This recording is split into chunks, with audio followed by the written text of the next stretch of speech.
waiting to greet Colonel Ralston at an English airport are the Honorable Vincent Massey, Generals Montague and Stuart, and senior public relations officers.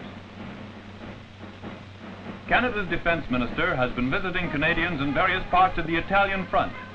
Back in England for a brief stop, he chats a moment before leaving the field with the Honorable Vincent Massey and other officers there to greet him.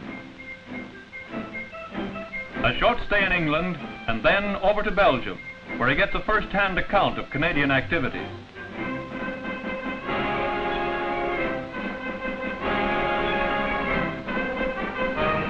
At a Canadian General Hospital, Colonel Ralston chats with many Canadians who were wounded in the savage fighting along the coast and are now receiving the best of medical care to restore them to health. Leaving the hospital, he says goodbye to the officer commanding, Colonel Hume, Major M. McLaren, Principal Matron, and others of the staff. The Defence Minister inspects troops in Belgium. He interviews many soldiers and learns a lot about the part our men are playing in that grim continental battle.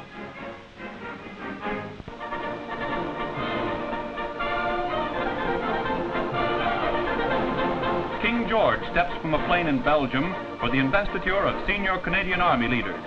He is greeted by Lieutenant General Guy Simmons and other officers. Shortly afterwards, he enters the open-air square where the ceremony is held.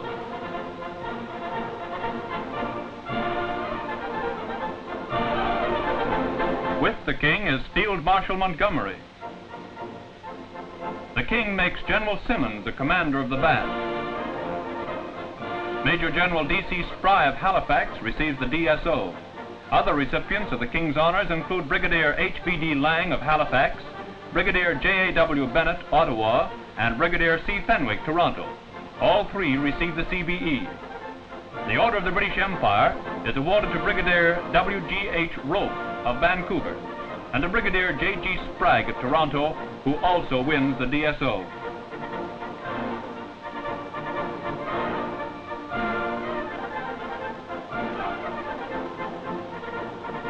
A chat with the Guard Commander is followed by an inspection of the Guard of Honor before leaving Investiture Square with Prince Charles, Regent of Belgium. Canadians line the road as he departs and cheer enthusiastically at the close of the historic ceremony held on ground hard won by the Allies a short time before.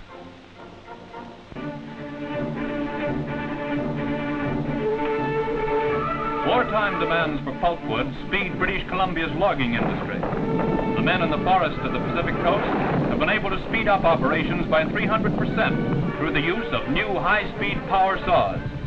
What used to take 2 hours by 2 men with 2 axes now takes 5 minutes.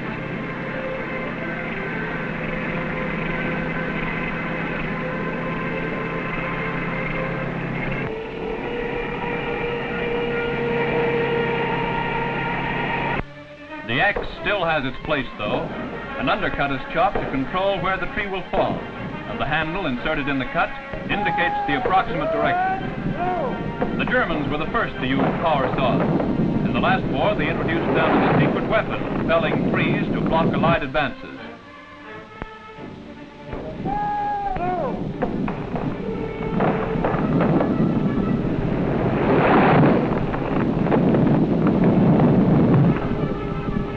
High leads handle the big logs with ease, snaking them out of the woods to trucks which carry them to the river many miles away.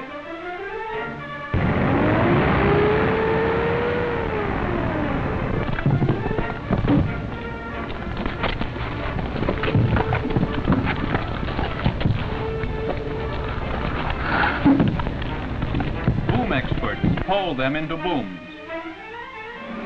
Tugs haul the giant booms, sometimes a quarter of a mile long, to the pulp mills. Pullers have to be as sure-footed as cats. Many of them can't even swim. It's a tricky business, and the loggers have to be literally on their toes. At the mill, the logs are sorted and poled to the jack ladder.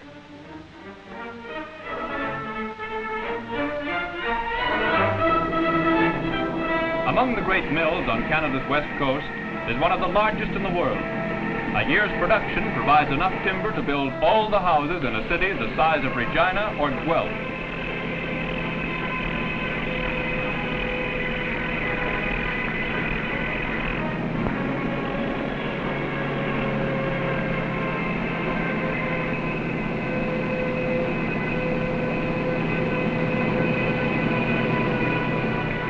kind of wood has its special uses. More Sitka spruce for mosquito claims is produced there than at any other plant in the world. And 200,000 tons of newsprint this year for democracy's free press.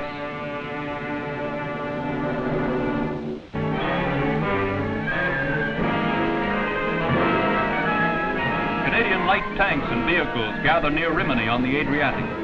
At 0 hour, they get underway and move down an Italian road, heading for the front, where our guns command an important enemy position across the valley.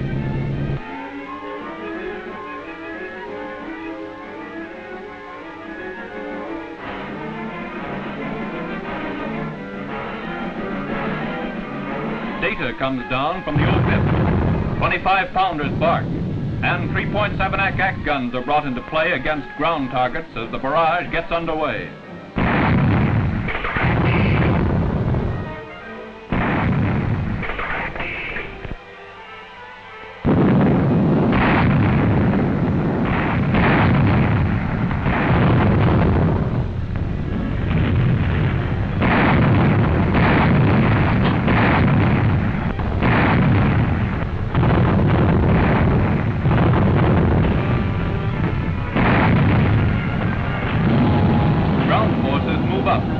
Mud and deep water. Swollen rivers present difficulties, and at one point the advance is temporarily halted.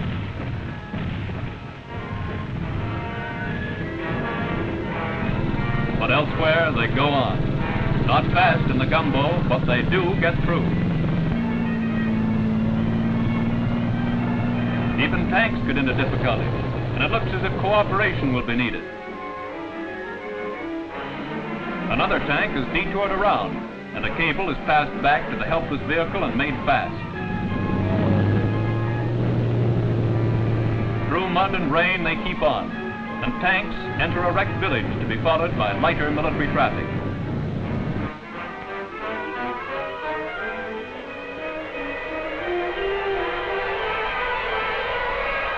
Before clearing out, the Germans destroyed their guns, and the working days of a great quantity of enemy equipment are over.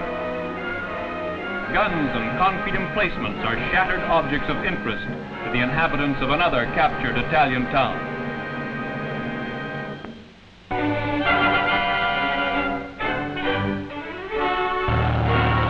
Canadian military vehicles are on the move again in Belgium to be greeted enthusiastically by the citizens of another liberated town. Troop-laden trucks move in along the canal bank. An enemy armored train was blown up by the Germans before they left. Mounting an 11-inch piece, it was abandoned right on the border near the Neusen Canal. Now it's only a trainload of scrap.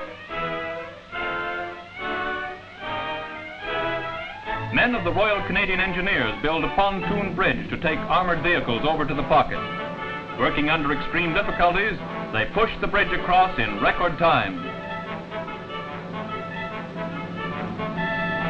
Under the watchful eyes of a Bren section, the bridge is completed.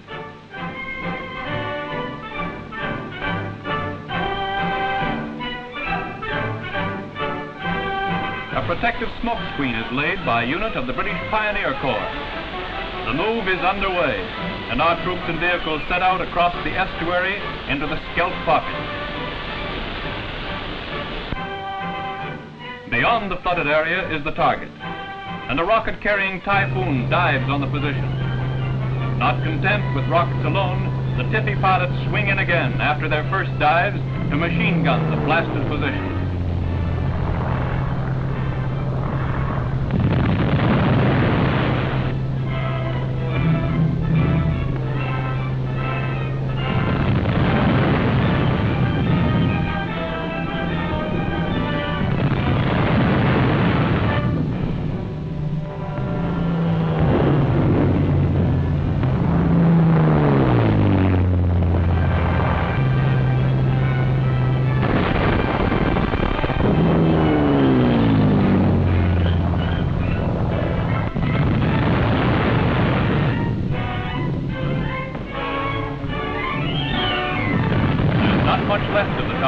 Just some smoke. And our advancing troops come up along the road beside the hedgerow, ready to deal with any survivors. over the border, and our transport never pauses. They are followed by the 25-pounders and more trucks, pushing on, pursuing the enemy with steady, relentless pressure, clearing him from the Scheldt pocket.